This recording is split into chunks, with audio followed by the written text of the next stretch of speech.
The crystal chandeliers scattered prisms across the marble floor, each light fragment a tiny star in this galaxy of wealth I didn't belong in.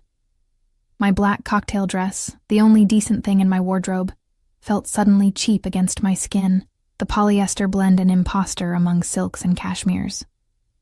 I tucked a strand of hair behind my ear, my fingers trembling slightly as I clutched my champagne flute, the bubbles inside more confident than I could ever be. "Smile," Lisa whispered beside me, her elbow gently nudging my ribs. These people can smell fear. My childhood friend had dragged me here as her +1, insisting I needed to network after losing my job at the downtown cafe last week. What she really meant was that I needed to find a rich husband, or at least a generous lover, to solve my mounting debt problems. "I don't belong here," I murmured, taking a sip of champagne that cost more than my monthly rent. The liquid was crisp, almost bitter against my tongue, like the reality of my circumstances. "Nobody knows that except you," Lisa replied, her eyes scanning the room hungrily. She'd always been beautiful in that effortless way. Golden hair, blue eyes, and the kind of confidence that money buys. "Besides, Stella, you look gorgeous tonight. That dress makes your eyes look like emeralds." I forced a smile, knowing she meant well. The gala fundraiser was being held in one of Boston's oldest hotels, a place where old money and new ambitions collided in a symphony of quiet deals and loud laughter. I'd spent hours researching proper etiquette just to avoid embarrassing myself, yet I still felt like an anthropologist observing a foreign culture. That's when I first felt it, the weight of someone's gaze burning into my skin. I turned slowly, my body responding before my mind could catch up. Across the room, partially hidden by a cluster of laughing men in tuxedos, stood someone who didn't quite fit despite his obvious wealth. He wasn't laughing. He wasn't even pretending to smile. Instead, his dark eyes were fixed on me with an intensity that made my champagne taste suddenly sour. "Who is that?" I asked Lisa, trying to sound casual while my heart inexplicably thundered against my ribs. She followed my gaze and her posture instantly changed, straightening, tightening, a prey animal sensing danger. "That's Adriano Russo," she whispered, her voice dropping so low I barely heard her over the string quartet. "Don't stare. Don't even look." "Why? Who is he?" But even as I asked, something primitive inside me already knew the answer. The man radiated danger like heat from a flame. "He owns half the waterfront officially. Unofficially." Lisa shook her head slightly. "Old Italian family. They call him the Prince, because he took over everything when his father disappeared 3 years ago. Nobody asked questions about what happened to Senior." My eyes betrayed me, drawn back to him like a magnet finding north. He was younger than I expected for someone with such a reputation. Early 30s, perhaps, and undeniably handsome in that sharp, threatening way of a predator. His suit wasn't flashy like the tech millionaires preening around us, but I could tell from its perfect fit that it cost more than everything I owned. 2 broad-shouldered men hovered near him, their eyes constantly scanning the room while pretending to enjoy the party. "He's looking at you," Lisa hissed, suddenly gripping my arm. "Why is he looking at you?" "I don't know," I whispered back, a strange heat crawling up my neck. "I've never seen him before." "Well, he's coming over. I'm getting another drink."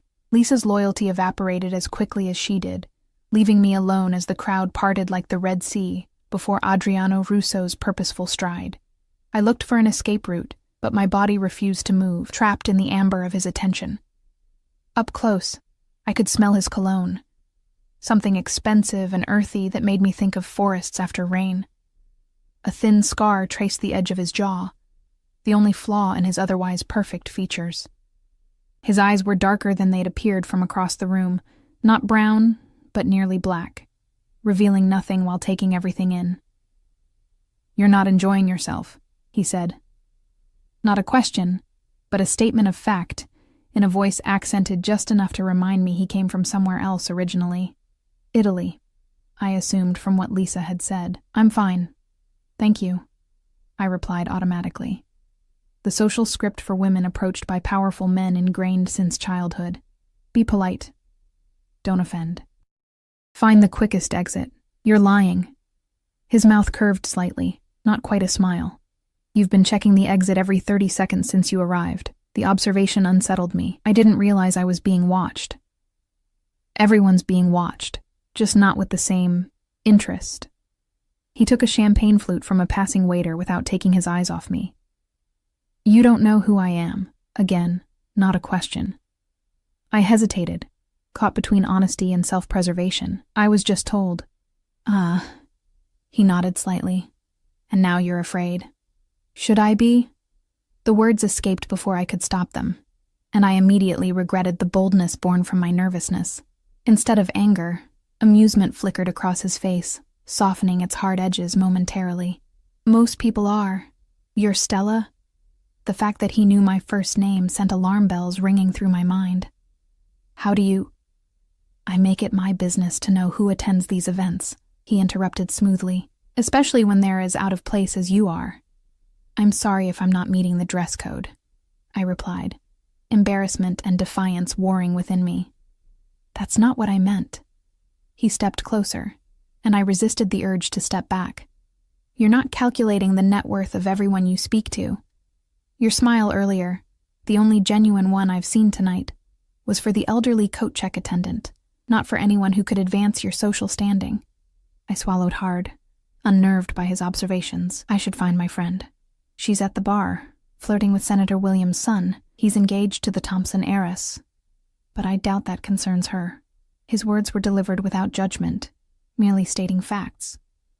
You don't know anything about her, I defended weakly, though part of me wondered if he was right. I know everything about everyone in this room. It's how I stay alive. He offered his hand suddenly. Dance with me. It wasn't a request so much as a foregone conclusion. Every instinct told me to refuse, to mumble an excuse and flee. Yet beneath the fear bubbled something darker and more dangerous, curiosity. I'm not a very good dancer, I admitted, staring at his outstretched hand. I am. The simple confidence in those two words pulled at something deep within me. I placed my hand in his, and his fingers closed around mine with surprising gentleness. The contrast between his touch and the power he exuded made me shiver slightly. He guided me toward the dance floor where couples swayed to a waltz I didn't recognize. One of his guards, because that's what they were, I realized, not friends or associates, moved to follow, but Adriano dismissed him with a slight shake of his head. His hand settled at the small of my back, warm through the thin fabric of my dress. Follow my lead, he murmured close to my ear, his breath stirring loose strands of my hair. And I did. For someone with his imposing presence, he moved with unexpected grace, guiding me effortlessly across the floor. I felt the stares around us, the whispers behind manicured hands, the sudden attention of a room full of people who'd previously looked through me as if I were glass. They're wondering who you are, he said, reading my thoughts with unsettling accuracy. And what are you telling them? I asked, finding my voice again. His lips brushed against my temple, not quite a kiss. That's entirely up to you. The cryptic response hung between us as the music swelled. His thumb traced small circles against the bare skin of my back, each touch sending electric currents up my spine. I should go, I said after the song ended, reality intruding on whatever strange spell had momentarily captured me. You haven't told me why you're here. His hand remained on my back, guiding me toward the terrace doors instead of returning to the main room. My friend Lisa invited me.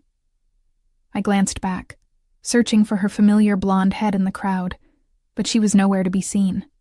Lisa Montgomery doesn't do anything without ulterior motives. The casual way he dismissed my only friend here sent a chill through me. Outside, the night air was crisp with early autumn, the garden below twinkling with strategic lighting that made the manicured hedges look like something from a fairy tale. Boston's skyline glittered beyond, reminding me how far I was from my tiny apartment in Dorchester. Do you know Lisa well? I asked, wrapping my arms around myself against the chill. Before he could answer, he was shrugging out of his jacket and placing it over my shoulders in one fluid motion. The weight of it, the residual warmth, the scent of him enveloping me, it was all overwhelmingly intimate. Thank you, I murmured, clutching the edges of the expensive fabric. I know her father's gambling debts, Adriano replied, answering my earlier question. I know he borrowed money from people he shouldn't have. I know he's desperate to marry her off to someone wealthy enough to solve his problems. I stared at him, the implications slowly dawning. And you think she brought me here as… what? A distraction? His expression hardened slightly. I think Montgomery would sell his own daughter to keep his kneecaps intact. Bringing your beautiful friend as bait for his creditors would be nothing to him. That's a horrible thing to say. The truth often is. He leaned against the stone balustrade, studying me. Why did you really come tonight, Stella? I told you. Lisa invited… The real reason. His tone brooked no evasion. I sighed, suddenly tired of pretending. I needed a night away from reality, from past due notices and job rejections and wondering how I'm going to make rent next month. I shook my head, embarrassed by my honesty. Stupid, right? Thinking I could escape my problems by playing dress-up for one night. Something shifted in his expression. A softening around the eyes, perhaps. Not stupid. Human. A comfortable silence settled between us as we looked out over the garden. The string quartet's music drifted faintly from inside, a soundtrack to a moment that felt increasingly surreal. Come with me, he said suddenly, straightening up. Where? Somewhere more interesting than this charity facade. He offered his hand again, and I hesitated longer this time. I don't even know you. You know exactly who I am, he countered. Your friend made sure of that. The question is whether you'll let fear make your decisions tonight, or curiosity. It was a challenge wrapped in velvet, and despite everything I knew about self-preservation, I found myself placing my hand in his once more.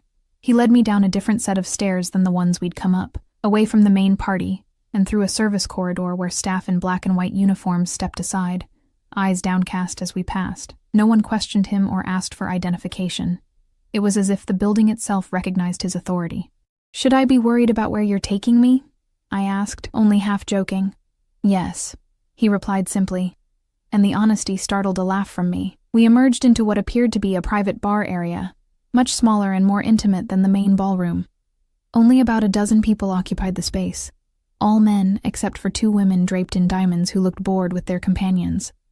The room fell silent as we entered, all eyes turning to Adriano, and then, with undisguised curiosity, to me. Boss, one man acknowledged, rising slightly from his seat until Adriano waved him back down. He guided me to a corner booth, his hand never leaving the small of my back. The possessive gesture wasn't lost on the room's occupants, whose expressions ranged from surprise to calculation to barely concealed envy.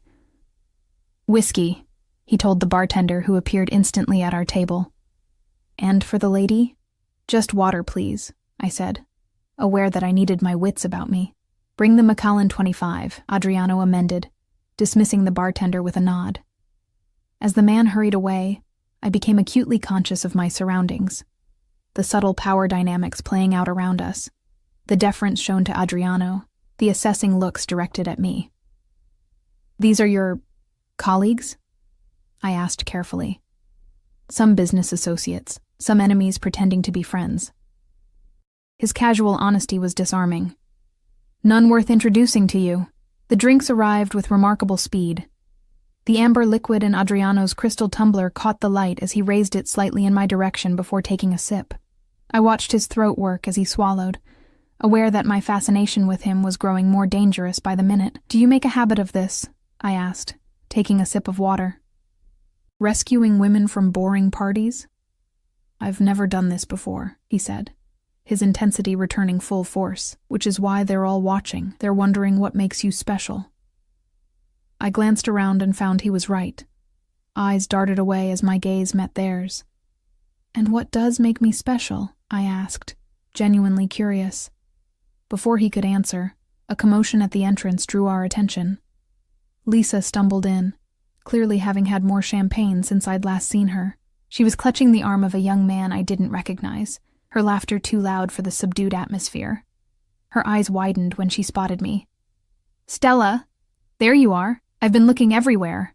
She started toward our table, but the young man pulled her back, whispering urgently in her ear as he stared at Adriano with naked fear. Adriano didn't acknowledge them, instead turning his attention fully back to me. An old friend of yours. Since elementary school, I admitted. Though sometimes I wonder if we've grown too far apart. People reveal their true nature under pressure, he said, watching as Lisa and her companion retreated hastily from the room. You learn quickly who stands beside you and who runs. The words hit closer to home than he could know. My ex-boyfriend had vanished the moment I'd lost my job, and my mother had stopped answering my calls when I couldn't lend her money anymore. Loyalty had proven a rare commodity in my life. Is that what you're doing? I asked boldly. Putting pressure on me to see my true nature? A genuine smile crossed his face, transforming his features from handsome to breathtaking. Perhaps I'm allowing you to see mine. The room seemed to recede around us, the background noise fading as our conversation intensified. He asked about my life, real questions that required real answers. Where I'd grown up, a small town outside Pittsburgh, what I'd studied, English literature, what I'd wanted to be, a writer once upon a time before pragmatism set in. In turn, I learned fragments about him. His love of sailing, his collection of rare first editions, his preference for silence over small talk. It was during a lull in our conversation that I noticed a man approaching our table. Tall, gray-haired, with the confident stride of someone used to deference. Russo, the man acknowledged with a tight smile that didn't reach his eyes. What a surprise finding you here. Judge Calloway. Adriano didn't stand or offer his hand. I wasn't aware you frequented establishments like this. Special occasion. The judge's gaze slid to me, assessing and dismissive in the same look. Aren't you going to introduce me to your friend? Something dangerous flashed in Adriano's eyes. There and gone so quickly I might have imagined it. No. The simplicity of his refusal hung in the air between them, a challenge neither man seemed willing to escalate further. The judge's face flushed slightly before he nodded stiffly and continued to the bar. That was rude, I whispered, though part of me was oddly thrilled by his protective response. He doesn't deserve to know your name. Adriano's voice was low, almost a growl. He leaned closer, his lips nearly brushing my ear. Let them watch, he whispered, his breath warm against my skin. They'll learn you belong to me. The possessive declaration should have sent me running. Instead, I felt a treacherous heat bloom in my chest, spreading outward until my whole body hummed with it. I didn't belong to anyone, had prided myself on my independence even when it meant struggling alone. Yet something in his words called to a part of me I hadn't known existed until this moment. I pulled back slightly to look at him, searching for any sign that this was a game or a power play. What I found in his eyes was something altogether more frightening: sincerity. You don't even know me, I said, my voice barely audible. I know enough. His hand found mine under the table, his thumb tracing the delicate bones of my wrist. And I want to know more. It was then that I made my first mistake. I smiled at him, genuine and unguarded. The answering heat in his eyes told me he recognized it for what it was. Not submission, but permission to continue this dangerous dance we'd begun. I never saw the flash of the camera from across the room, never noticed the figure slipping out with evidence of my fatal error. By the time I would understand the consequences of that single unguarded moment, it would be far too late to escape the web I had wandered into so willingly. The night air carried the scent of possibility, as Adriano guided me out of the hotel through a side entrance I hadn't known existed. His security detail materialized from the shadows, 2 men in front, 1 behind, moving with practiced precision. The sudden appearance of armed guards should have shattered whatever spell I was under, but instead, it only heightened the surreal quality of the evening. Where are we going? I asked, as a sleek black Bentley pulled up to the curb. The driver emerged silently, opening the rear door with a slight bow toward Adriano. To dinner, he replied simply, his hand on my lower back as he guided me into the vehicle. Unless you're not hungry? My stomach answered for me with an embarrassing growl. I hadn't eaten since lunch, a sad peanut butter sandwich at my kitchen counter. Too nervous about the gala to manage anything else. I'll take that as a yes, Adriano said, his lips quirking into that almost smile that made my pulse quicken. The interior of the car was all buttery leather and polished wood, the partition between us and the driver already raised for privacy. As we pulled away from the curb, I realized I was still wearing his jacket, the expensive fabric pooling around me like a shield. "I should give this back," I said, starting to shrug it off. "Keep it." His eyes tracked the movement, something possessive in his gaze. "It suits you." I settled back, letting his scent envelop me. "You do this often? Whisk women away from parties to mysterious destinations?" "You're still afraid of me."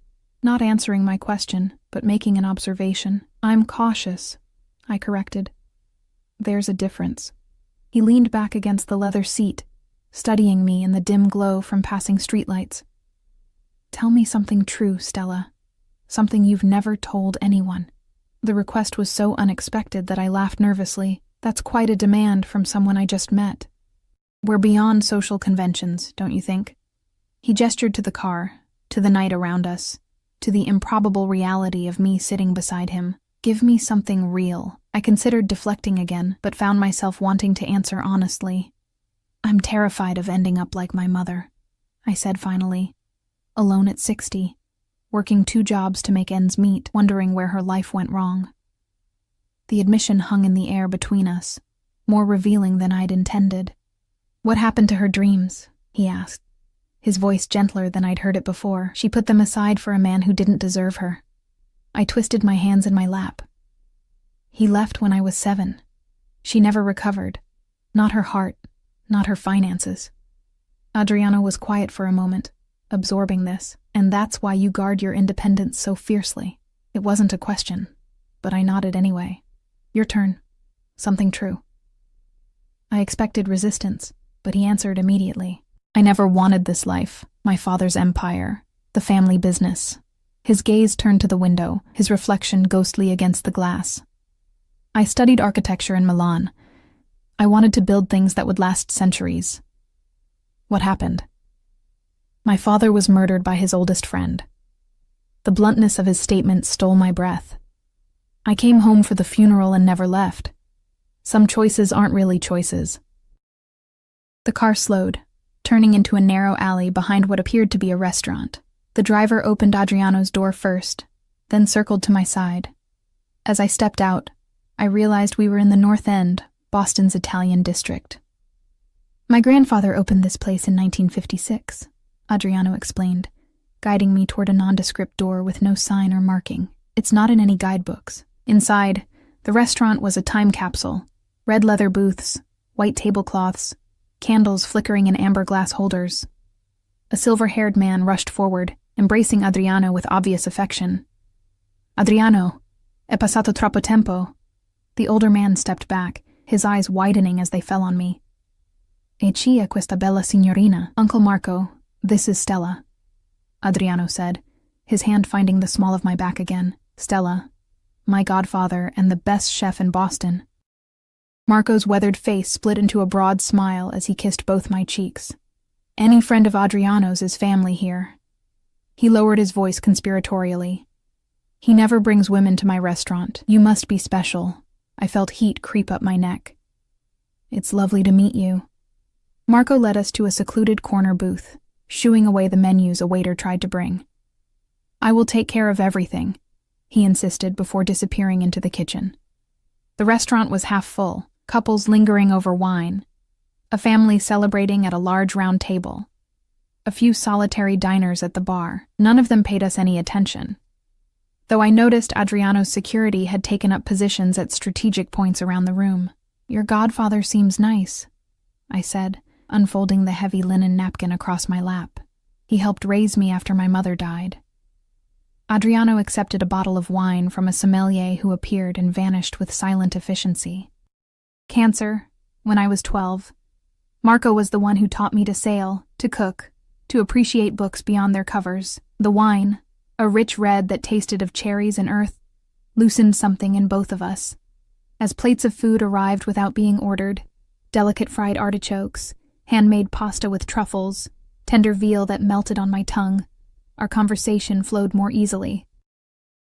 I told him about my struggle to find work in publishing, my failed relationship with a boyfriend who couldn't handle my financial stress, my small apartment with the leaking ceiling that the landlord refused to fix. In turn, He shared fragments of his life, his travels, his continuing passion for architecture, his loneliness at the top of an empire he'd inherited rather than chosen. With each revelation, the caricature of the dangerous Mafia boss began to blur at the edges, revealing the complicated man beneath. "You're not what I expected," I admitted, accepting a spoonful of tiramisu he offered across the table, an unexpectedly intimate gesture. "What did you expect? Someone colder, more calculating." I licked cream from my lips, noticing how his eyes tracked the movement. "Less human?" he supplied. I nodded. "Lisa made you sound like some kind of monster."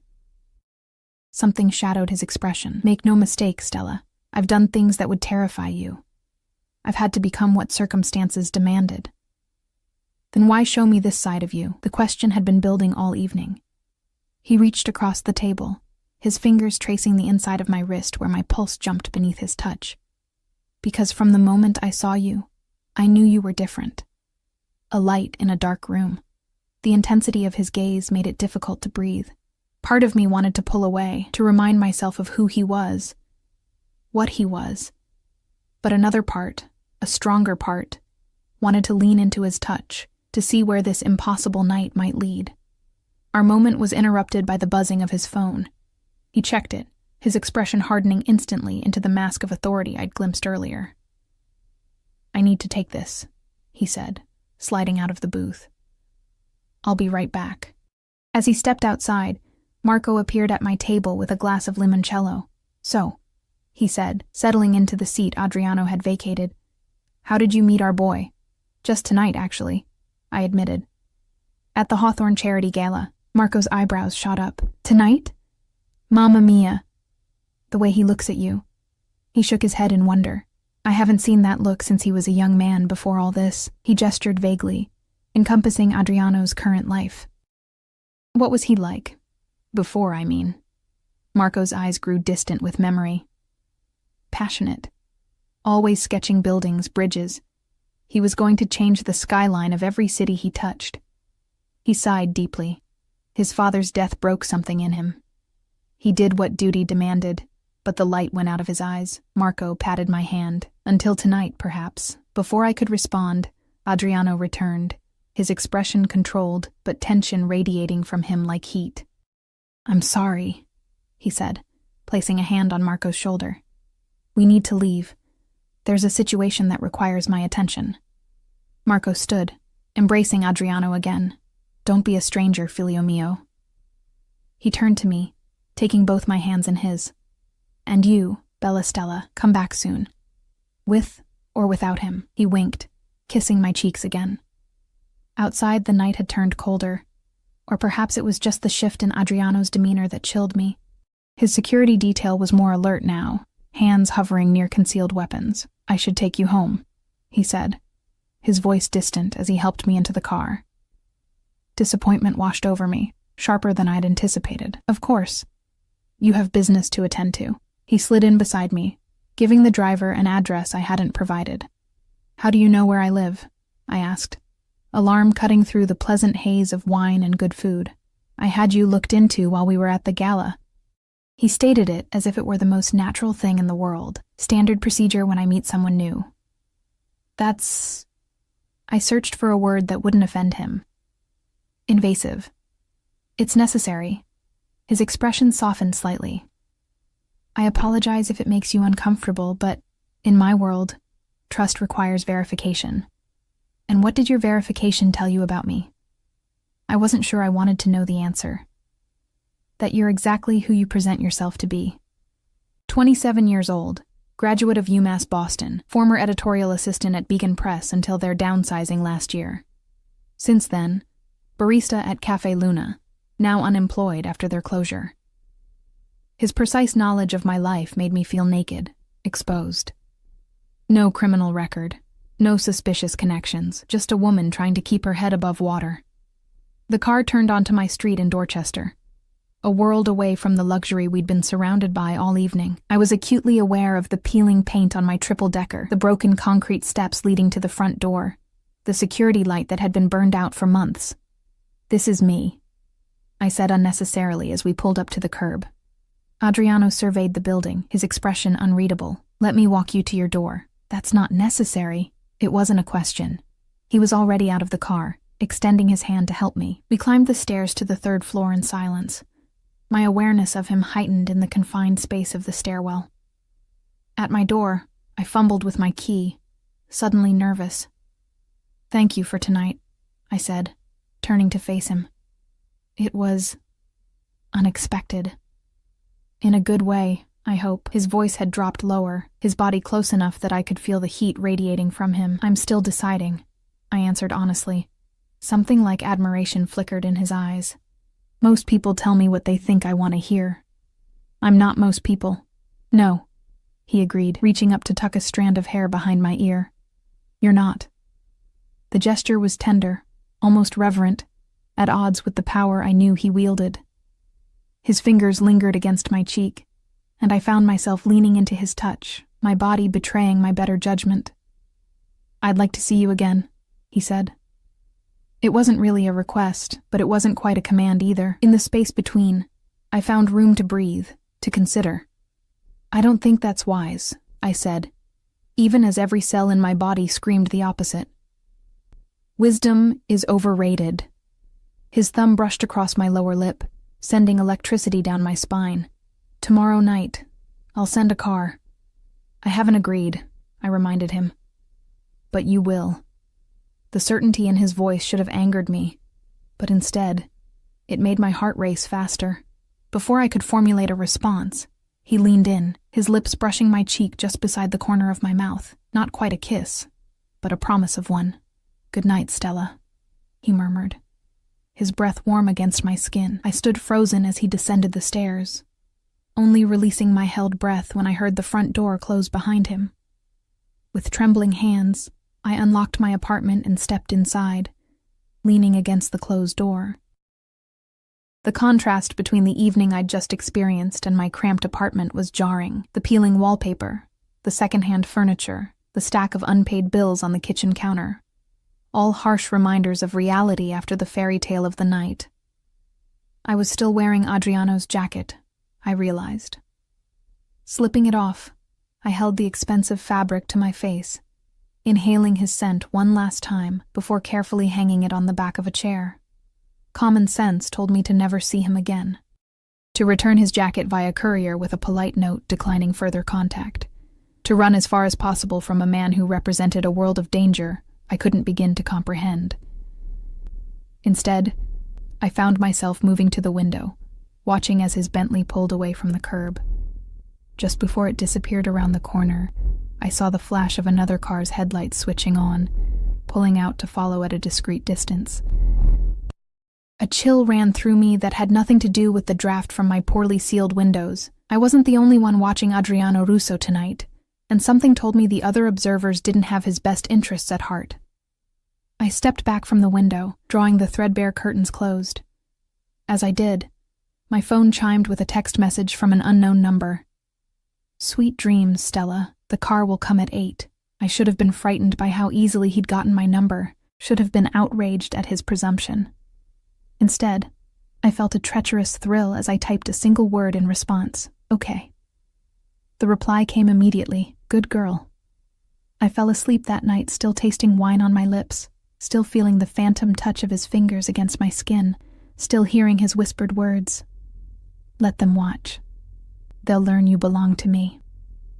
I didn't yet understand how prophetic those words would prove to be.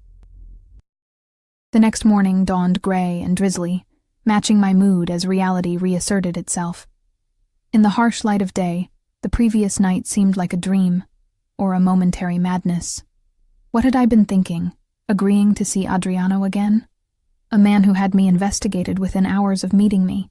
A man who, by his own oblique admission, had done things that would horrify me.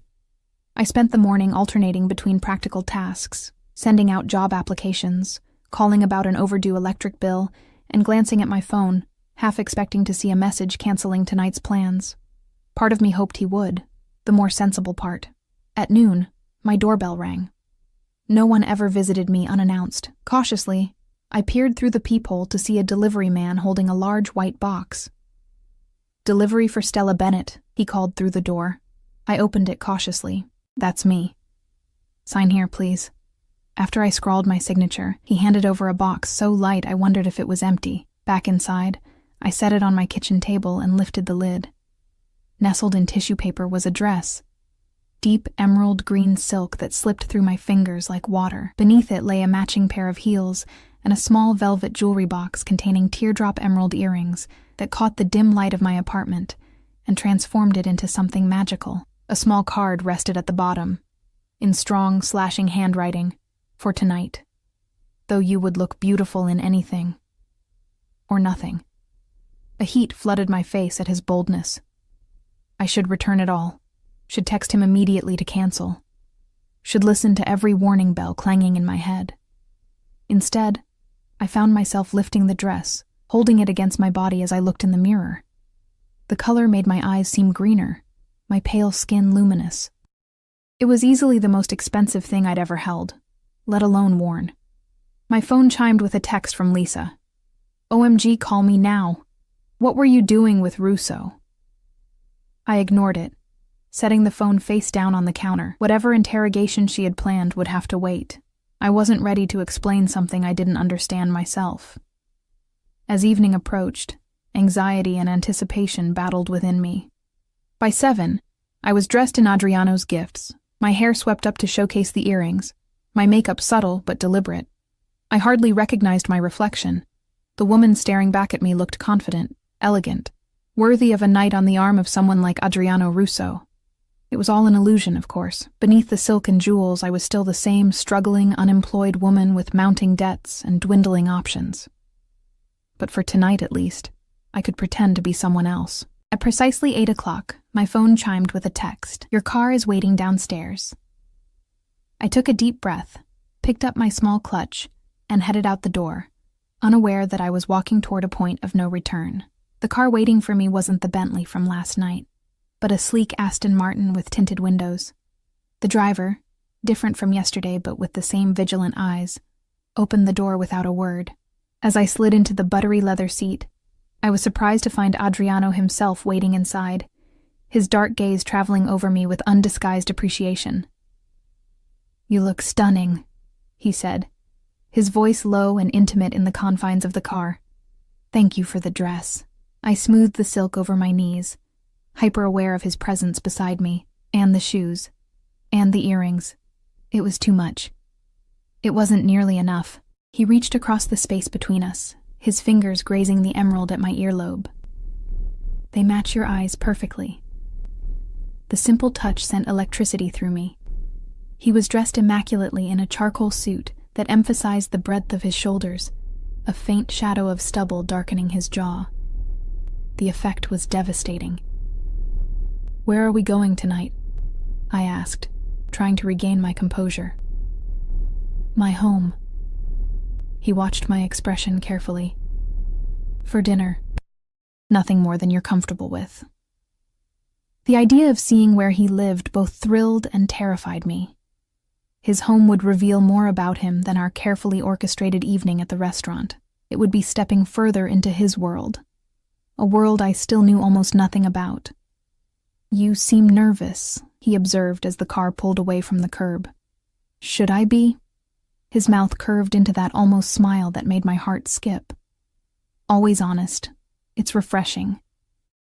He reached for my hand, his thumb tracing circles on my palm. No harm will come to you in my home, Stella. You have my word. The sincerity in his voice shouldn't have reassured me as much as it did. After all, what was the word of a man whose business likely involved breaking laws I couldn't even imagine? Yet somehow I believed him. We drove out of Boston, heading north along the coast. The rain had cleared, leaving the night sky scattered with stars that appeared and disappeared behind wispy clouds. Adriano maintained a light hold on my hand, his touch both possessive and gentle. Tell me more about your writing, he said, breaking the comfortable silence that had settled between us. I blinked in surprise. How did you know I write? You mentioned wanting to be a writer once.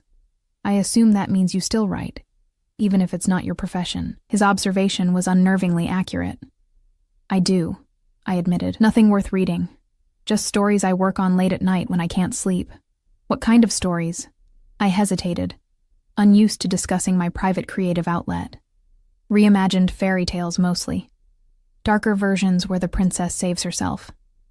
Interest flickered in his eyes. I'd like to read them sometime. The thought of Adriano Russo reading my amateur fiction was so absurd. I nearly laughed. They're really not very good, let me decide that. There was no condescension in his tone, only genuine curiosity. What else keeps you awake at night besides writing? The question was innocent enough, but something in his voice made it feel more intimate. Worry mostly. About money. About the future. And now? And now what? His eyes held mine. What will you think about tonight when you're lying awake? Heat bloomed in my chest, spreading upward to my face. Probably this conversation, he smiled.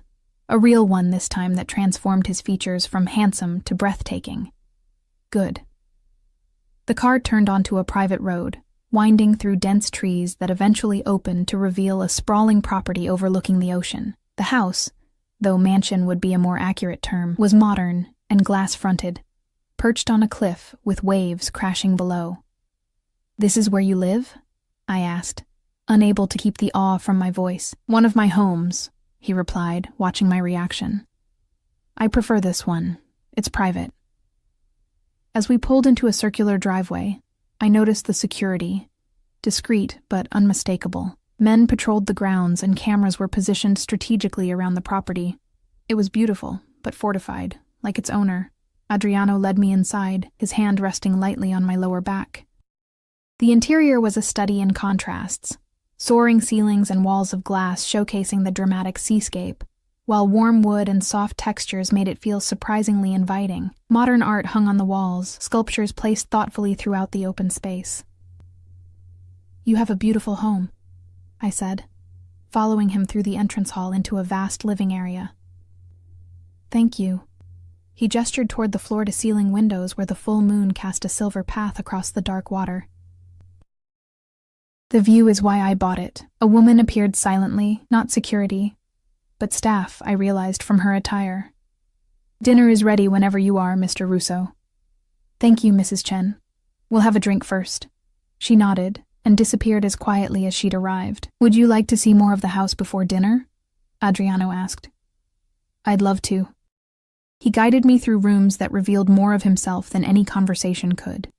A state-of-the-art kitchen, where he admitted to cooking when he needed to clear his mind. A gym where he trained daily. A library with floor-to-ceiling shelves filled with an eclectic mix of architecture texts, classics, and contemporary fiction.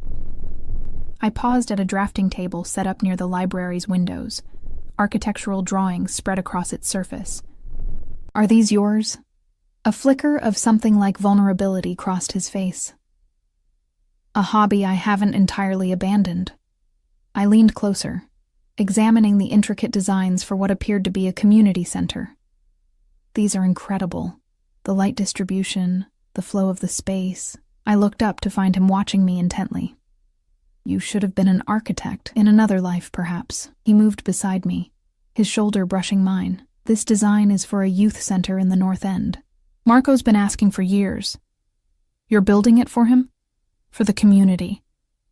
He gathered the drawings, aligning their edges with precise movements. "A place for kids to go after school, something positive." The revelation didn't fit with my preconceptions about him, about what a man in his position would care about. Before I could question further, he guided me to a different part of the house, stopping before a closed door. "This room you might find particularly interesting," he said, opening it to reveal a collection that took my breath away. Books, hundreds of them, filled custom-built shelves. But these weren't just any books. Glass cases protected what I instantly recognized as rare editions and first printings. "Oh my God," I breathed, moving toward the nearest case where a first edition of The Great Gatsby rested. "This is incredible." "You can touch them," Adriano said, entering a code on a keypad that unlocked the case. "They're meant to be handled, not just displayed." With reverent fingers, I lifted the Fitzgerald, opening it carefully to find the original dust jacket preserved. "How did you start collecting?" "My mother loved books." His voice softened with memory. "The first edition I bought was for her, Dante's Inferno. After she died, I kept collecting. It connected me to her somehow. He showed me his favorites, a Shakespeare folio, a signed Hemingway, a beautifully illustrated Alice in Wonderland. Each came with a story of its acquisition, revealing a passion I hadn't expected from him. "This one made me think of you," he said, retrieving a slim volume from another case. "When I saw you last night." He placed it in my hands, a first edition of Angela Carter's The Bloody Chamber, her dark feminist retellings of classic fairy tales. "You couldn't have known I'd like this," I said, stunned by the coincidence. "I didn't. But something about you reminded me of her heroines. Beautiful, brave, unwilling to be victims of circumstance." His fingers brushed mine as he took the book back, returning it to its place. Now I know why. The moment stretched between us, charged with something deeper than physical attraction. Standing in this room filled with treasures he clearly cherished, seeing the passion in his eyes as he spoke of literature, I glimpsed yet another layer of this complex man. "We should eat," he said finally, breaking the spell, "before Mrs. Chen thinks we've forgotten her efforts." Dinner was served on a terrace overlooking the ocean, heaters warding off the autumn chill. The meal was exquisite. Seafood caught that morning, wine from his personal cellar, dessert that melted on my tongue. Throughout, our conversation flowed easily, covering everything from books to music to travel. It was only as Mrs. Chen cleared the dessert plates that Adriano's phone buzzed. He checked it, his expression hardening into the mask of authority I was beginning to recognize. "Excuse me," he said, standing. "I need to take this. Please enjoy the view. I won't be long." As he stepped away to take the call, I turned my attention to the moonlit ocean below. The waves crashed against the cliffs in a hypnotic rhythm, the vastness of the water a reminder of how small my everyday concerns were in the grand scheme of things. I was so lost in thought, I didn't hear him return until he spoke from directly behind me. "Beautiful, isn't it?" I turned to find him standing closer than expected, his presence enveloping me like a physical force. "It's magnificent. I come out here when I need perspective." His eyes were darker than usual, troubled by whatever the call had contained.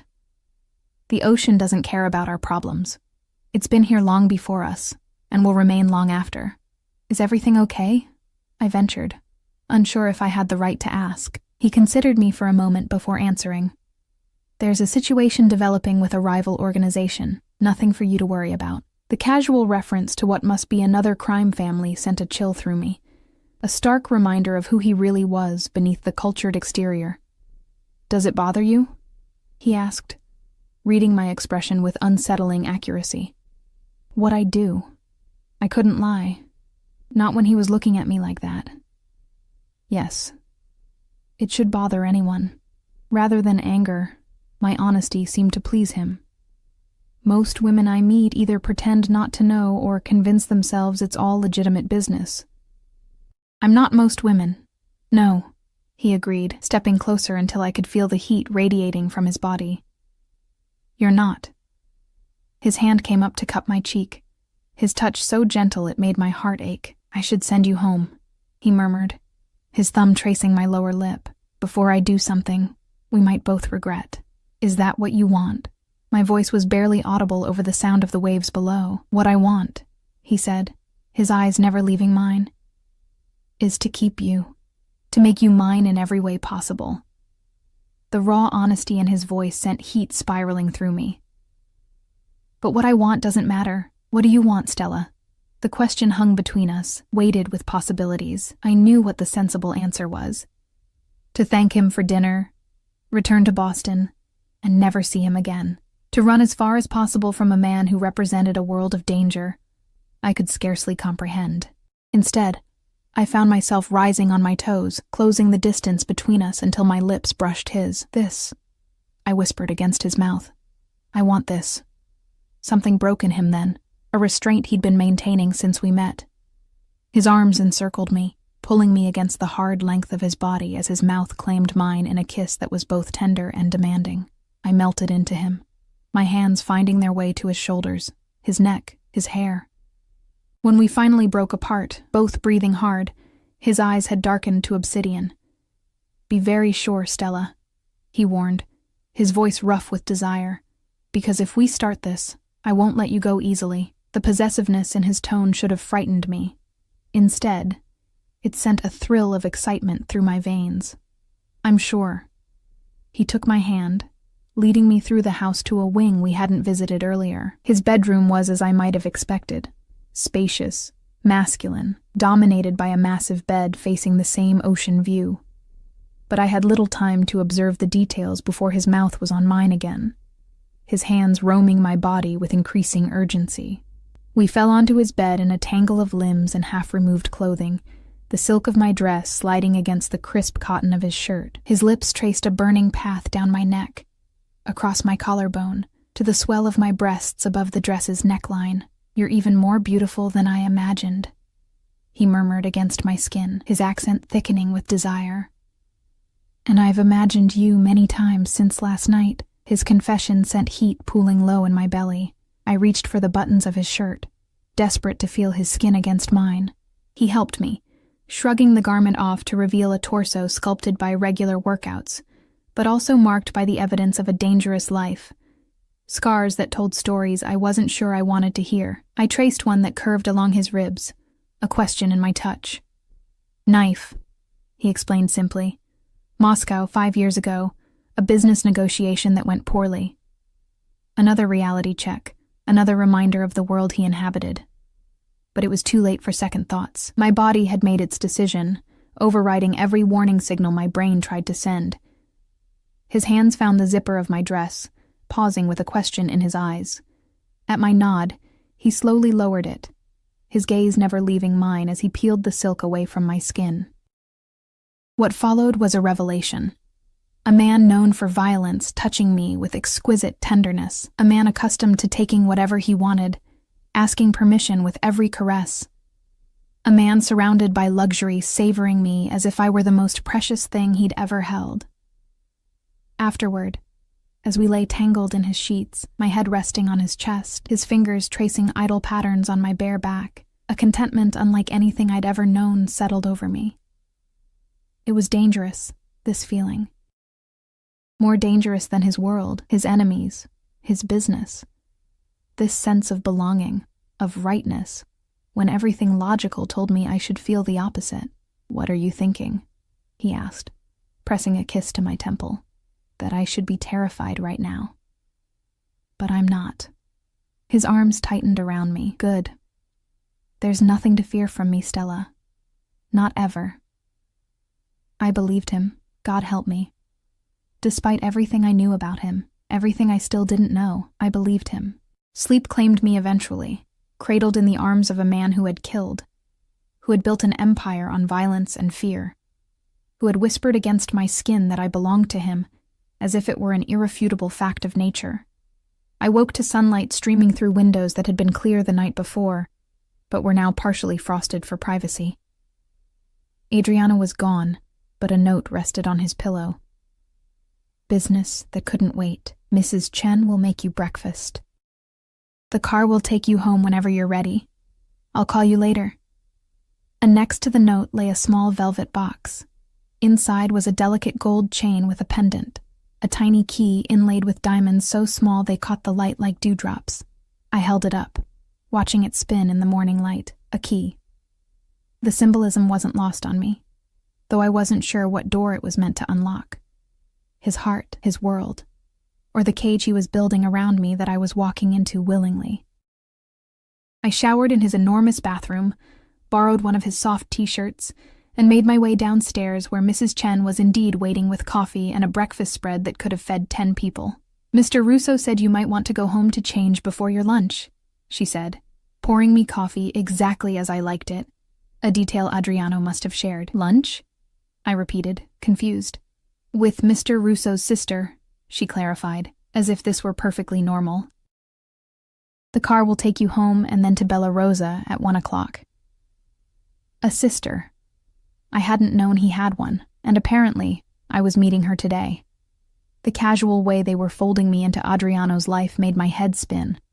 "I should probably call him," I said, reaching for my phone only to realize it wasn't with me. "Mr. Russo left this for you," Mrs. Chen said, producing my clutch from the previous night.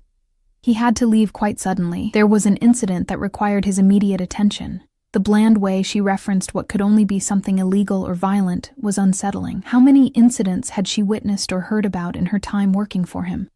I checked my phone to find 3 missed calls from Lisa and a text from an unknown number that I assumed was Adriano's. "Good morning, beautiful. Sorry to leave. Some business came up that couldn't wait. My sister Bianca is looking forward to meeting you at lunch. She won't bite, I promise. Last night was just the beginning. The presumption that I would simply go along with his plans, meeting his sister without him even present, should have irritated me. Instead, I found myself curious about this woman who shared Adriano's blood. What would she be like? What would she think of me? After breakfast, I changed back into the emerald dress, fastened the key necklace around my throat, and let Adriano's driver take me back to my apartment. The contrast between his oceanfront mansion and my cramped third-floor walk-up had never been more stark. I had just enough time to shower, change into something more appropriate for lunch, and try to process the whirlwind events of the past 24 hours before the car returned to collect me. Bella Rosa was an upscale restaurant in Back Bay, the kind of place where lunch reservations were made months in advance. I was led immediately to a secluded table, where a striking woman with Adriano's dark eyes and sharp features waited. "Stella," she said, rising to greet me with European kisses on both cheeks. "I'm Bianca Russo. My brother has told me almost nothing about you, which means you must be special indeed." Bianca Russo was nothing like I'd expected. Where Adriano radiated controlled danger, she exuded polished sophistication. Her sleek black hair was cut into a sharp bob, her designer suit impeccably tailored, her makeup flawless. Only her eyes, the same deep brown as her brother's, betrayed their shared bloodline. "Please sit," she said, gesturing to the chair across from her. "I've taken the liberty of ordering wine. I hope you don't mind." I settled into my seat, hyper-aware of the curious glances from nearby diners. Not at all. Though I admit I was surprised to hear Adriano had arranged this lunch. A server appeared with a bottle of white wine, pouring 2 glasses before disappearing again. "My brother can be impulsive when it comes to things he wants." Bianca studied me over the rim of her wine glass. "And he very much wants you, it seems." The directness of her statement caught me off guard. "We just met 2 days ago. Time is irrelevant in matters of attraction." She waved a dismissive hand, diamond bracelet catching the light. "Tell me about yourself, Stella Bennett. What exactly have you done to captivate my brother so thoroughly?" "I wish I knew," I answered honestly. "I'm nobody special." Her perfectly arched eyebrow rose. "That's where you're wrong. Adriano doesn't waste time on the ordinary." The conversation paused as a waiter arrived with appetizers I didn't remember ordering, delicate plates of tuna tartare and arancini. "Forgive my bluntness," Bianca continued once we were alone again. "But I need to understand your intentions with my brother." I nearly choked on my wine. My intentions? I think that's usually the question asked about the man, not the woman. A smile flickered across her face, softening her sharp features momentarily. In normal circumstances, perhaps. But Adriano is not a normal man, and his position makes him vulnerable in ways you might not appreciate. "You think I want something from him?" It wasn't a question. The assumption stung, though I could hardly blame her for it. "Everyone wants something from him," she replied matter-of-factly. "Money, power, protection. The question is what you want." I set down my fork, meeting her gaze directly. "I don't want anything from him. I didn't even know who he was when we met." She studied me for a long moment, searching for deception. "You understand what my brother does for a living?" "I have an idea," I said carefully. "But you spent the night with him anyway." Her tone wasn't judgmental, merely curious. Most women with your background would run in the opposite direction. Maybe I'm not as smart as most women. That drew a genuine laugh from her. "Or perhaps you're more honest about what attracts you. Power is seductive, Stella. So is danger. There's no shame in admitting it." I shifted uncomfortably, unwilling to analyze my attraction to Adriano quite so clinically. "It's more complicated than that, of course it is," she conceded. "Love always is." "I didn't say anything about love," I objected quickly. Her smile turned knowing. "You didn't have to." The main courses arrived, seafood risotto for her, mushroom ravioli for me, providing a welcome interruption. As we ate, Bianca shifted to safer topics, my background, my writing aspirations, my thoughts on Boston. She was surprisingly easy to talk to when not interrogating me about her brother, sharp-witted and genuinely interested in my responses. "You're not what I expected," I admitted as we lingered over dessert, tiramisu that reminded me of my dinner with Adriano the night before. "A criminal's sister, you mean?" Her directness was refreshing, if disconcerting. "What did you expect? Some mafioso stereotype from the movies?" "I don't know what I expected," I admitted. "Adriano mentioned you only in passing." "Yes. My brother plays his cards very close to his chest." She sipped her espresso. "Even with me. Especially since he took over the family business." "You're not involved in it?" I asked cautiously. "I run the legitimate side of things." At my confused expression, she elaborated. "Real estate development, import, export, restaurants, nightclubs, every good operation needs a public face." The casual way she referenced what must be money-laundering businesses sent a chill through me, a reminder that the elegant woman across from me was as much a part of Adriano's world as his armed guards. "And what about you, Stella? Where do you see yourself in all this?" Her question cut to the heart of the uncertainty I'd been wrestling with since meeting Adriano. "I don't know," I said honestly. "This has all happened so fast. A word of advice," she said, her expression softening slightly. "My brother moves quickly once he's made a decision. He sees something he wants, he takes it. It's both his greatest strength and his most dangerous flaw. And you think I'm just something he wants to take?" The idea bothered me more than I wanted to admit. "No," she said after a thoughtful pause. "I think you might be the first thing he's wanted that he's afraid he can't keep." Before I could process that statement, her phone chimed. She checked it, her expression shifting subtly.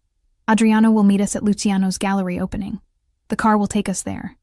"Gallery opening? I'm not dressed for—" "You're perfect," she interrupted, signaling for the check. "Besides, Adriano had some things sent there for you." Of course he had. The casual display of wealth and power, having clothes delivered wherever he thought I might need them, should have felt presumptuous.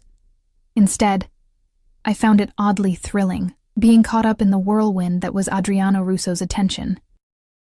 The gallery was in the south end, a converted warehouse space now housing contemporary art. A small crowd of well-dressed people mingled inside, champagne flutes in hand as they discussed the massive canvases adorning the walls. Bianca guided me through the throng, nodding at acquaintances, but stopping for no one. In a private room at the back, I found several garment bags hanging on a rack, my name printed on tags attached to each. "I'll give you some privacy," Bianca said, slipping out and closing the door behind her. Inside the first bag was a black cocktail dress that looked like it had been designed specifically for me. Simple yet elegant, with a neckline that would showcase the key necklace I still wore. The other bags contained alternatives, but it was clear which one Adriano had intended as the first choice. I changed quickly, grateful for the adjoining bathroom where I could refresh my makeup and tame my hair. The dress fit perfectly, as did the strappy heels that accompanied it.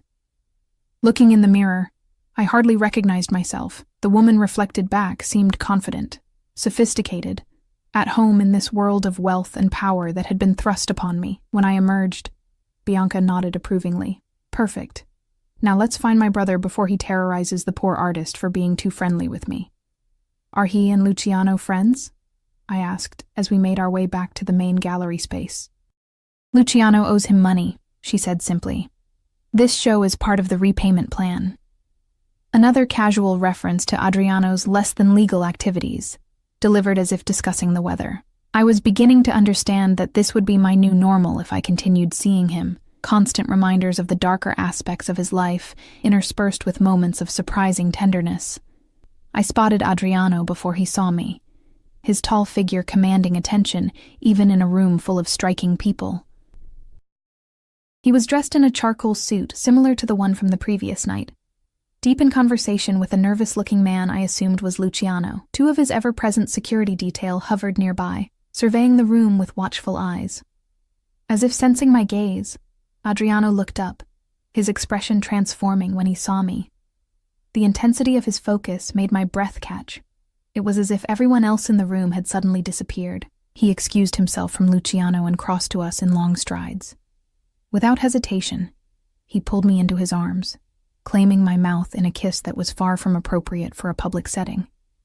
I should have been embarrassed, but all I could feel was the heat of his body against mine and the possessive press of his lips. "I missed you this morning," he murmured when we finally broke apart, his accent thicker than usual. "You could have woken me to say goodbye," I replied, aware of Bianca watching us with barely concealed amusement. "You were sleeping so peacefully."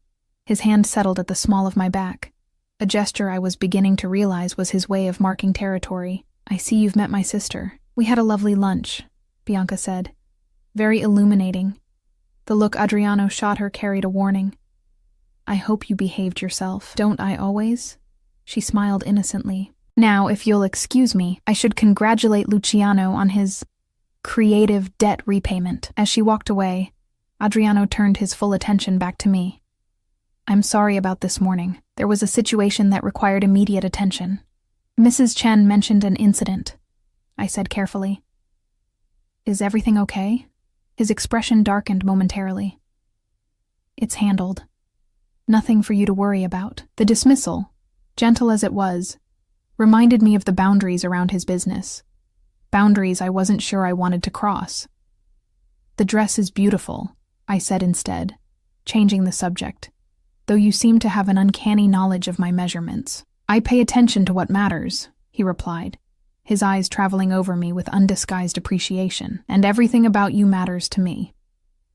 The naked emotion in his voice made my heart skip.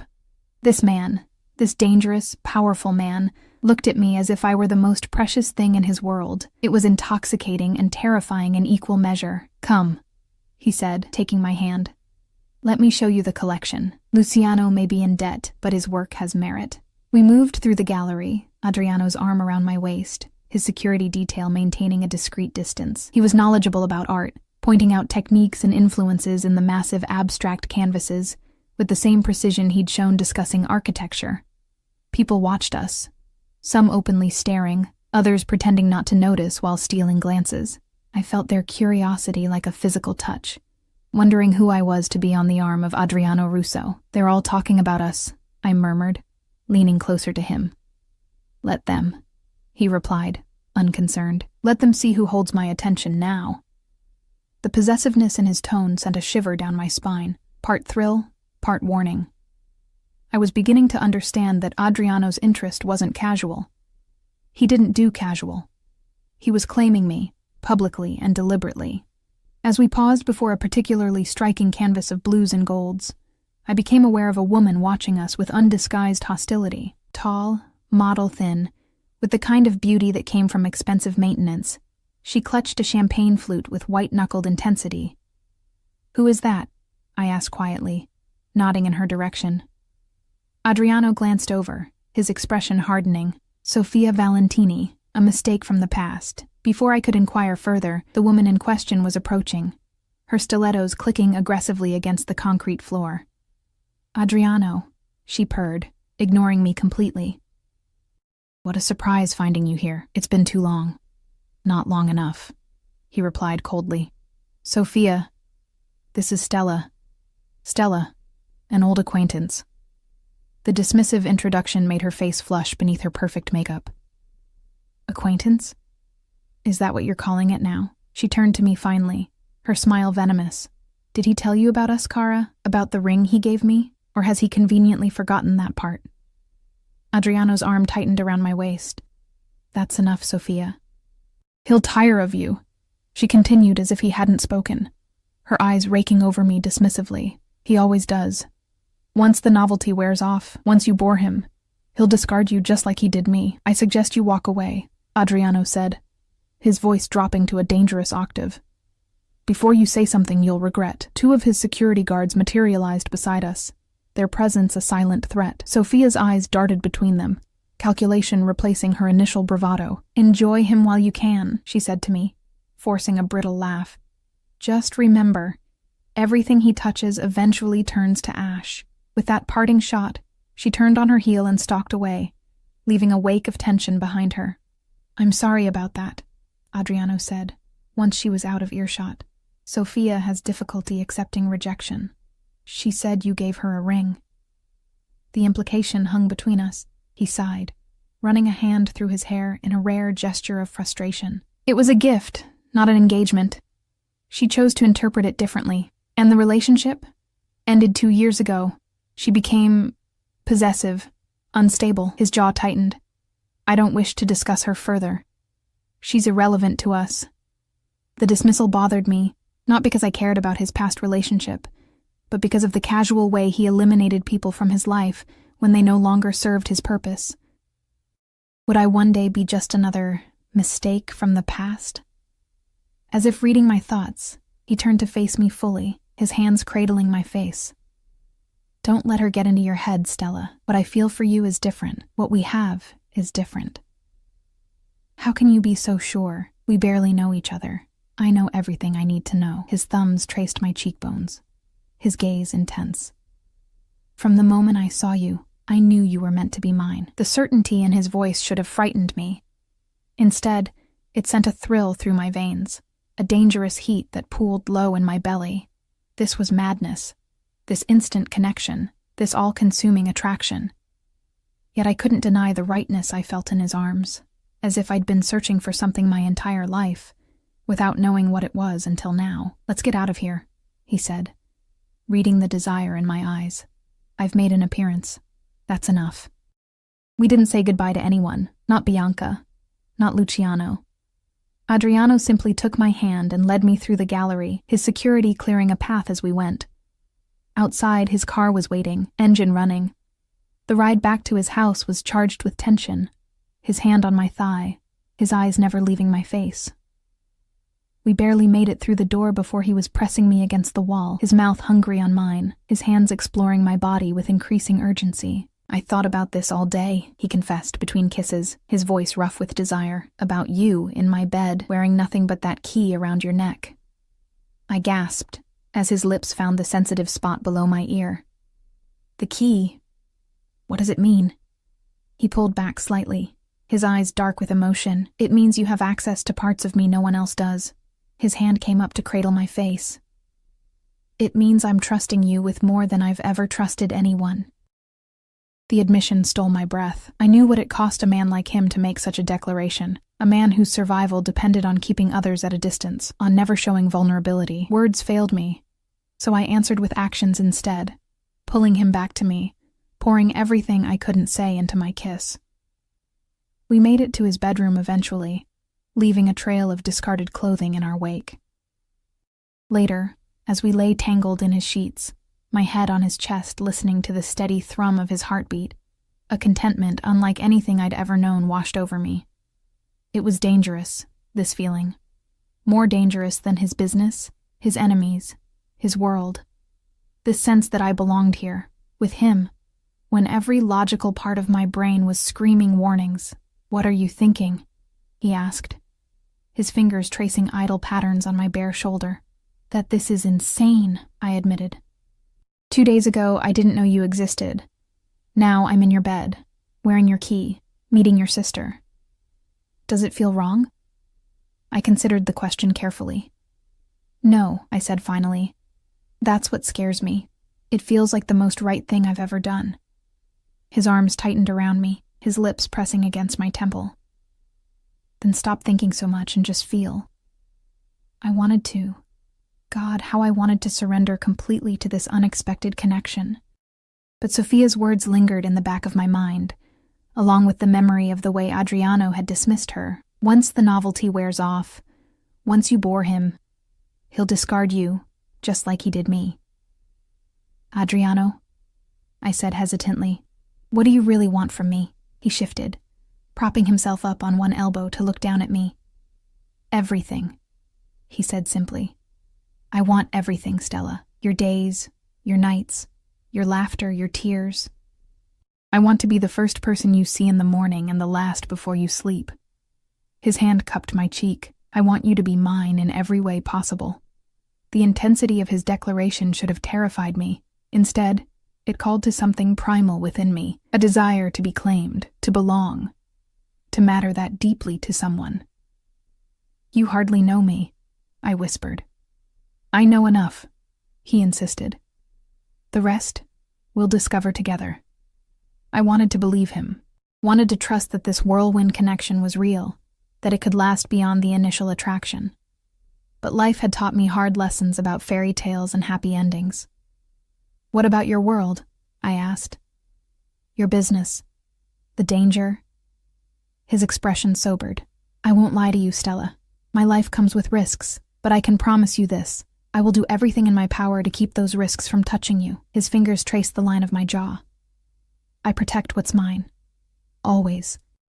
The possessiveness in his tone sent another of those contradictory thrills through me, part warning, part excitement. I was entering dangerous territory, becoming something precious to a man with dangerous enemies. I'm not sure I'm cut out for this life, I admitted. The security, the looking over your shoulder, the not knowing, you're stronger than you think. His faith in me was unwavering, and you won't be alone. I'll be beside you every step of the way. It was a seductive vision, never having to struggle alone again, having this powerful man as my champion and protector. But what would be the cost? What would I have to sacrifice to belong in his world? As if sensing my internal conflict, Adriano pulled me closer, his kiss gentler than before. Don't decide tonight, he murmured against my lips. Just stay with me. The rest will sort itself out. I surrendered to his embrace, pushing my doubts aside for the moment. Tomorrow would bring reality crashing back. Questions about my future, about what a relationship with Adriano would mean for my independence, my safety, my very identity. But for tonight, I would allow myself to simply feel. The next morning, I woke to sunlight and the sensation of Adriano's eyes on me. He was already dressed in a crisp suit, sitting on the edge of the bed watching me sleep. Good morning, beautiful, he said, leaning down to kiss me softly. You're dressed, I observed, pulling the sheet higher to cover my nakedness. Another early meeting? Unfortunately, he brushed a strand of hair from my face. Business that can't wait, but I have something for you before I go. From his pocket, he withdrew a small box, larger than the one that had contained the key necklace, but still small enough to fit in his palm.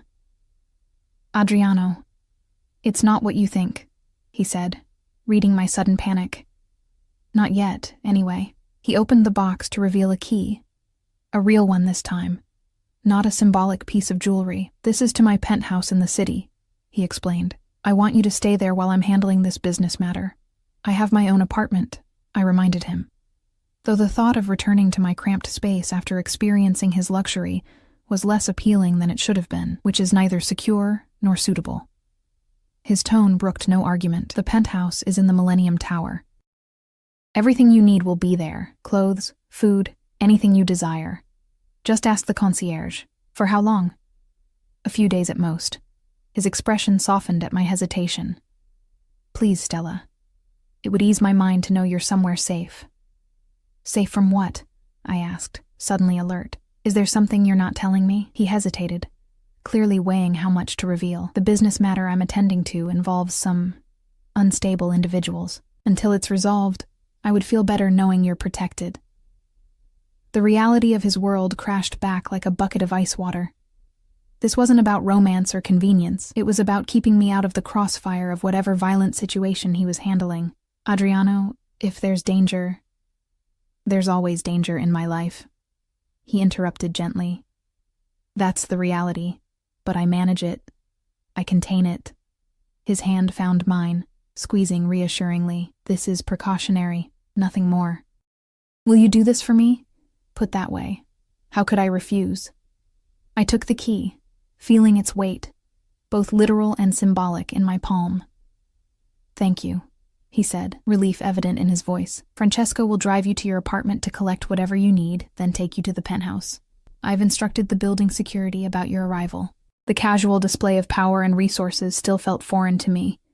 Having drivers at my disposal, building security awaiting my arrival, an entire penthouse to myself. It was like stepping into someone else's life. When will I see you again? I asked as he stood to leave. As soon as this situation is resolved. He leaned down for one more kiss, this one lingering with promise. Think of me while I'm gone. Be careful, I I said, surprising myself with how much I meant it. A smile touched his lips, always. After he left, I showered and dressed in another outfit that had mysteriously appeared in his closet in my size. The casual way he anticipated my needs was both thoughtful and slightly unnerving, a reminder of his resources and the thoroughness with which he approached everything, including me. Francesco was waiting with the car when I came downstairs, as silent and vigilant as all of Adriano's security team. We drove to my apartment, where I packed a small bag of personal items, the few things I couldn't bear to be without, including my laptop with my writing and a framed photo of my father before he left. The contrast between my life and Adriano's had never been more stark than when Francesco carried my shabby duffel bag into the gleaming lobby of the Millennium Tower. The concierge greeted me by name, escorting me to a private elevator that required a key card, as well as the physical key Adriano had given me. The penthouse took my breath away, floor-to-ceiling windows overlooking the city, sleek modern furniture, artwork that probably cost more than my entire life savings.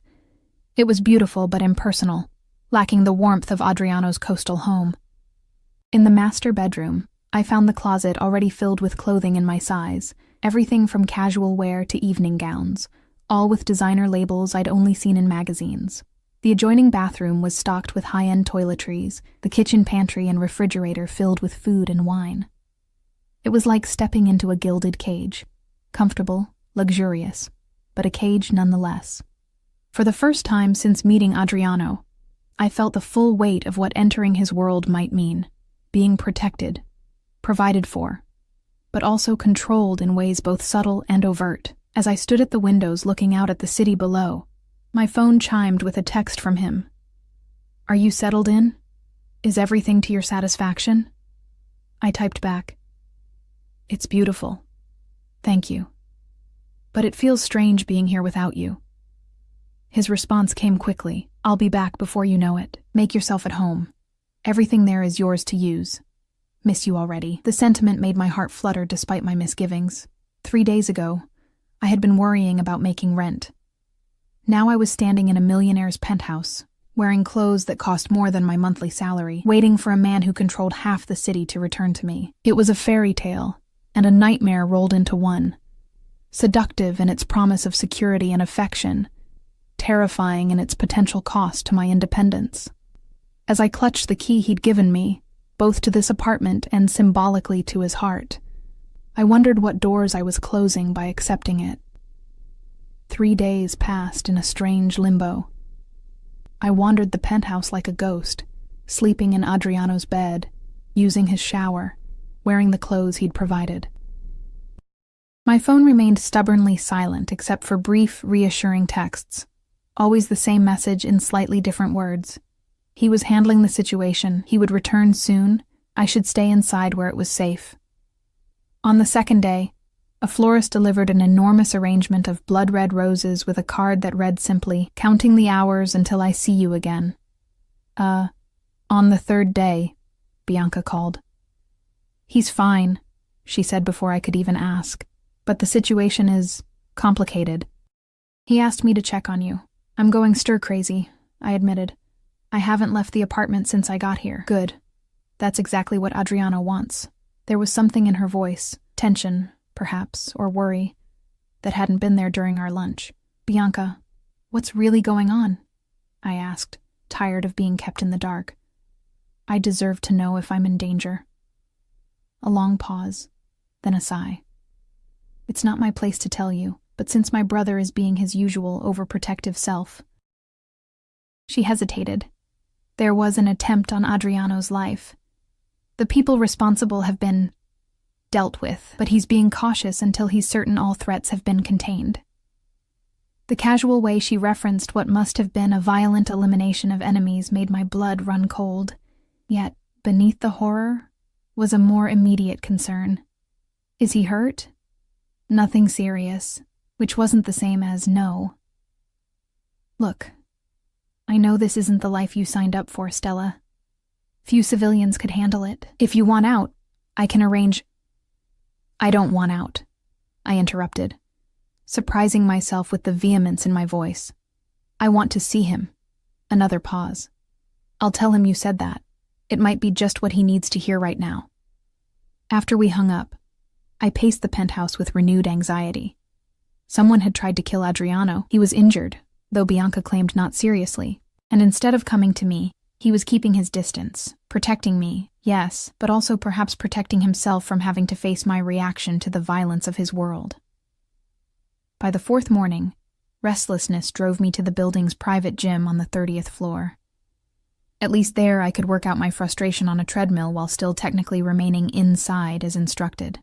The gym was empty when I arrived, the floor-to-ceiling windows offering the same spectacular view as the penthouse 20 floors above.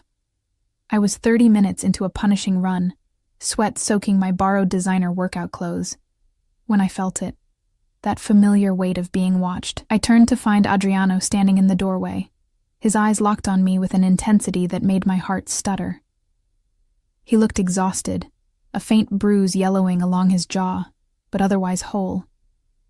He wore a simple black sweater and dark jeans, more casual than I'd ever seen him, somehow more vulnerable for it. I stepped off the treadmill, unsure whether to run to him or maintain my distance. 4 days of worry and isolation had left me with a tangled mess of emotions: relief, anger, fear, longing.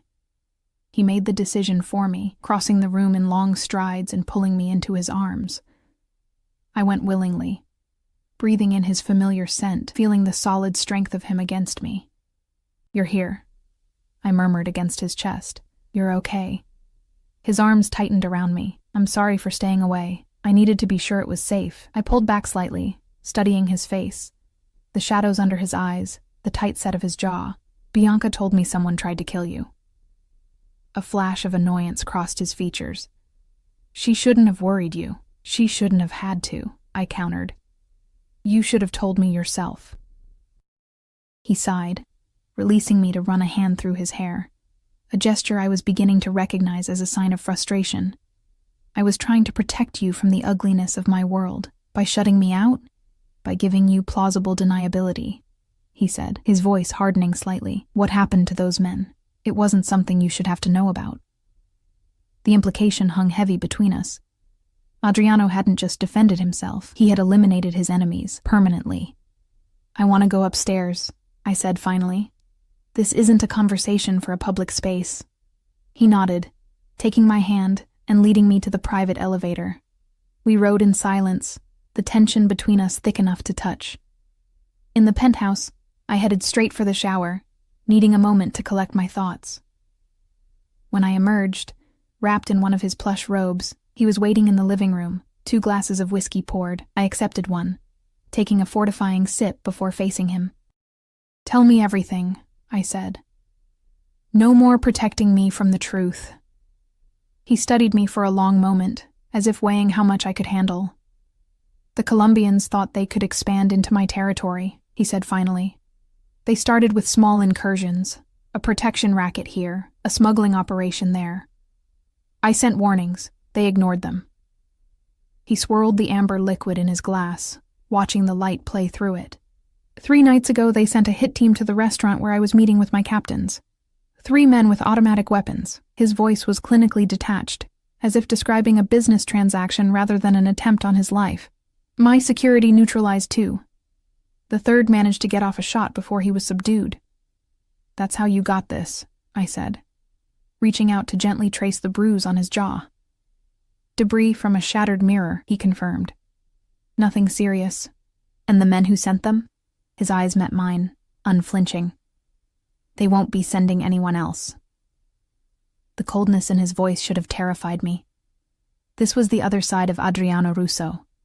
Not the man who collected rare books and designed community centers, but the one who eliminated threats with ruthless efficiency, the man who had built and maintained a criminal empire through violence and fear. "This is your world," I said softly. "This is what being with you means." "It's part of it," he acknowledged. "The part I wanted to shield you from." His hand covered mine where it still rested against his cheek. "But yes, this is the reality of my life. I won't insult you by pretending otherwise." I withdrew my hand, moving to the window to stare out at the city below. From this height, everything looked orderly, peaceful. But I knew better now. I knew about the currents of power and violence that flowed beneath the surface. "I need to know something," I said, my back still to him. And I need the truth, Adriano, not what you think I want to hear, always, he promised. I turned to face him. If I walked away right now, if I said this was too much, that I couldn't live in your world, what would happen? Pain flashed across his features before he controlled it. I would let you go, he said, each word precise and measured. I would ensure you were financially secure, that you never had to worry about rent or bills again. And I would make certain that no one, not my enemies, not my allies, ever bothered you. You wouldn't try to keep me against my will? The question seemed to wound him physically. Is that what you think of me, that I would cage you? He set down his glass, approaching me with slow, deliberate steps. Stella, I want you by my side because you choose to be there. Anything else would be meaningless. I believed him. God help me. Despite everything I now knew about him, despite the violence and danger that surrounded him, I believed in the sincerity of his feelings for me. I'm scared, I admitted, my voice barely above a whisper. Not of you. Of this life. Of waking up one day to learn you've been killed. Of always waiting for the other shoe to drop. Fear is natural, he said, standing close enough that I could feel the heat radiating from his body, but not touching me. It keeps us alert, keeps us alive, but you can't let it rule you. Is that how you live? With the constant knowledge that someone might be coming for you? I live each day fully aware it could be my last, he said simply. It makes every moment more precious, especially the moments with you. The raw honesty in his voice broke something open inside me. I had been fighting this connection since the moment we met, telling myself it was madness, that it could never work. But standing here now, facing the reality of who he was, both the darkness and the light, I found myself unwilling to walk away. I don't know if I can do this, I said honestly. I don't know if I'm strong enough for your world. You're stronger than you think. His hand came up to cradle my face. His touch gentle despite the power I knew those hands possessed, but I understand if it's too much to ask. I leaned into his touch, closing my eyes. I need time. To think. To process all of this. Take all the time you need, he said, though I could hear the strain in his voice. The penthouse is yours for as long as you want it. I can stay elsewhere if my presence complicates things for you. The thought of him leaving again, of facing more days alone with my churning thoughts, was suddenly intolerable. No, I said, reaching for him. Stay, please. Relief flooded his features as he gathered me in his arms, his lips finding mine in a kiss that spoke of desperation and need. Whatever doubts I had about our future, my body had no uncertainties about wanting him, here and now. We made our way to the bedroom, shedding clothes as we went. This time our lovemaking had an edge of urgency, as if we both needed to affirm life in the face of the death that had nearly claimed him. I traced the new bruises on his body, evidence of the violence he'd endured, while he whispered promises against my skin. Promises of protection, of devotion, of a future together. Afterward, as we lay tangled in the sheets, my head on his chest listening to the steady beat of his heart, I found myself thinking about choices, about crossroads and paths taken, about how a single decision could alter the entire trajectory of a life. "What are you thinking?" he asked, his fingers tracing idle patterns on my bare shoulder. "About choices," I said honestly, "and consequences." He was quiet for a moment, considering. "When I took over after my father's death, I had a choice," he said finally. "I could dismantle the organization, try to go legitimate, or I could embrace it, build it stronger, ensure no one could ever threaten my family again." His arms tightened around me. I chose power and safety over moral purity. I don't regret it, but I understand the cost. "And what's the cost of choosing you?" I asked, the question that had been haunting me for days finally spoken aloud. "Security, but with risk," he answered without hesitation. "Luxury, but with restrictions. Love, but with the knowledge that my world will always include darkness." His hand tilted my face up to meet his gaze. "I won't lie to you, Stella. Being with me means accepting parts of my life that most people would find unforgivable. The honesty was brutal but necessary. And if I can't accept those parts, Pain flickered in his eyes. Then we say goodbye, and I ensure you never have to worry about money again. I don't want your money, I said immediately. I know. A small smile touched his lips. It's one of the countless reasons I fell in love with you. The word hung in the air between us. Love. He had said it casually, as if it were an established fact rather than a revelation. Love? I repeated, my voice catching. Yes, love. He shifted, propping himself up to look down at me. I've loved you since that first night at the gala, when you looked at me without fear or calculation. When you saw me, really saw me, as more than just my reputation, or my wealth or my power. That's impossible, I protested. You can't fall in love that quickly, can't you? His fingers traced the curve of my cheek. Haven't you felt it too? This connection between us that defies logic or time? I couldn't deny it. From the moment his eyes had found mine across that crowded ballroom, something had clicked into place. A recognition, a sense of coming home I'd never experienced before. I'm afraid to call it love, I whispered. Love makes you vulnerable. It does, he agreed. It's the greatest risk I've ever taken, greater than any business venture or territory expansion. His eyes held mine, unflinching in their intensity. But some risks are worth taking, Stella.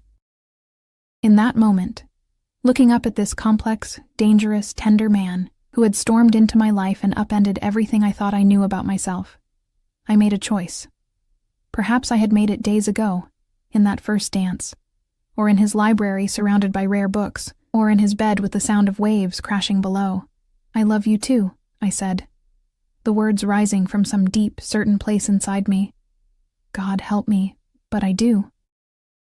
The smile that broke across his face was transformative, boyish, joyful, without the sharp edges or careful control he usually maintained. He kissed me then, a kiss of such tenderness it made my heart ache. Say it again, he murmured against my lips. I love you, I repeated, finding it easier the second time, more natural. But loving you doesn't mean I've figured out how to live in your world. We'll figure it out together, he promised. Day by day. I don't expect you to change overnight, Stella. I just need to know you're willing to try. I am, I said, surprising myself with how much I meant it. But I need something from you too, anything. Honesty, I said firmly. No more shutting me out to protect me. If we're going to do this, really do this, then I need to know what I'm facing, the good and the bad. He considered this, his expression serious. There are some details of my business that it's safer for you not to know. I'm not asking to be involved in your business, I clarified. I'm asking not to be left in the dark when things affect us, like attempts on your life or danger that might touch me. He nodded slowly. That's fair. No more shutting you out. You'll know the broad strokes, if not every detail. And one more thing, I added. I need my independence. I can't just be kept. I need my own work, my own purpose. A smile touched his lips. I wouldn't have it any other way. Your fire, your determination, they're part of what I love about you. His hand found mine, fingers intertwining. What if I helped you publish your stories? Not by buying a publishing house, he added quickly, but by connecting you with legitimate editors who would judge your work on its merits. The offer was tempting, a door opening to a dream I'd nearly abandoned. You would do that? I would do anything to see you fulfilled, Stella. Your happiness is my happiness now. The sincerity in his voice washed over me like a balm. For so long, I had been alone, struggling against the world with no one in my corner. Now I had this man, this powerful, dangerous, loving man, offering to stand beside me, to support me without diminishing me. So, he said, his eyes searching mine, where do we go from here? I considered the question carefully, weighing all I now knew about him, about his world, about the life we might build together. Forward, I said finally. Together. One day at a time. Relief and joy mingled in his expression. Together, he repeated, sealing the promise with a kiss. 6 months later, I stood in the doorway of Adriano's, our coastal home, watching as he discussed plans with the contractor. The community center in the North End was nearly complete, a project he had thrown himself into with surprising passion once I had encouraged him to reconnect with his architectural roots. Much had changed in those months. I had moved in with him, dividing my time between the coastal house and the city penthouse depending on his business needs. My first collection of reimagined fairy tales had found a publisher, a legitimate one, as Adriano had promised, and early reviews were encouraging. I had met his captains, the men who ran various aspects of his organization. I had attended functions where I was introduced as Adriano's woman, a designation that still made me bristle even as I recognized the protection it afforded me in his world. I had learned to live with the constant security, the awareness of potential threats, the knowledge that the man I loved made decisions daily that existed in moral gray areas I would never fully understand.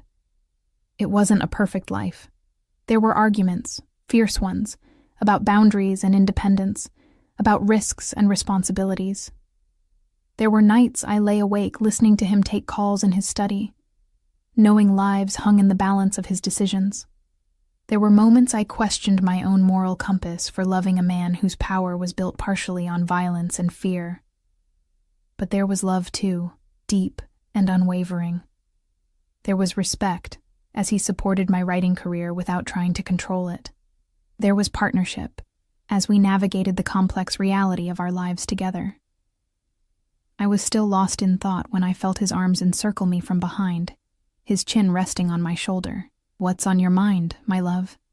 he asked, pressing a kiss to my temple. "Just thinking about how much has changed," I said, leaning back against his solid warmth. 6 months ago, I was worried about making rent. Now I'm helping design a multi-million-dollar community center. His arms tightened around me. "Do you regret it? Any of it?" I turned in his embrace to face him, taking in the features that had become as familiar as my own. The sharp jawline, the penetrating dark eyes, the mouth that could be cruel in business but was only ever tender with me.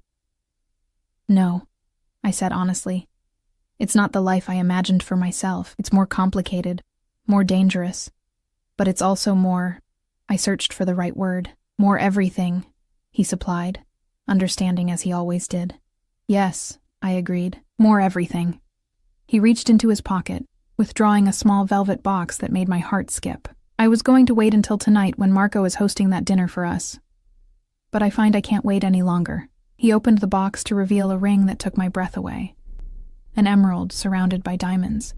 Elegant, yet understated compared to what he could certainly afford. "Stella Bennett," he said, his voice rough with emotion.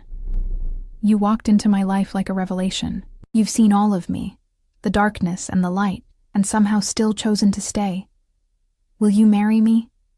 Be my wife? My partner? My equal in all things?" The sincerity in his eyes brought tears to mine. This was no possessive gesture, no marking of territory. This was a man asking for a commitment of equals, offering his heart with no reservations. "Yes," I said, my voice steady despite the tears. "Yes, I'll marry you." His smile was radiant as he slipped the ring onto my finger, then pulled me into a kiss that promised a lifetime of passion, protection, and partnership. Later that evening, as we celebrated our engagement with Marco, Bianca, and a few trusted members of Adriano's inner circle, I caught my reflection in a window. The woman staring back at me so different from the one who had reluctantly attended a charity gala 6 months before. I wore confidence now like a second skin, my posture straight, my gaze direct. I belonged here, not because Adriano had claimed me, but because I had chosen this life with open eyes. "Happy?" Adriano asked, appearing beside me with 2 glasses of champagne. "Very," I said, accepting a glass and clinking it against his. "Though I still can't believe how much has changed since you whispered, 'Let them watch' in my ear that first night." He smiled, that genuine smile that still transformed his features. "I meant it then, and I mean it now. Let them watch us build something extraordinary together. Let them see what real partnership looks like." I leaned into him, feeling the solid strength of the man who had become my safe harbor in a dangerous world. "To us," I said, raising my glass, "and to the extraordinary life we're building, together." "Together," he echoed, the word a vow more binding than any ceremony could provide. As conversations flowed around us, as Marco told embarrassing stories of Adriano's youth and Bianca teased me about wedding plans, I felt a sense of peace settle over me. This wasn't the life I had planned, but it was the one I had chosen, with all its complications, all its dangers, all its extraordinary intensity. I belonged to Adriano Russo. Yes. But more importantly, he belonged to me, the powerful, dangerous, loving man who had seen the strength in me before I recognized it myself. Together we would face whatever came our way. The sunshine and the shadows, the triumphs and the threats, let them watch indeed.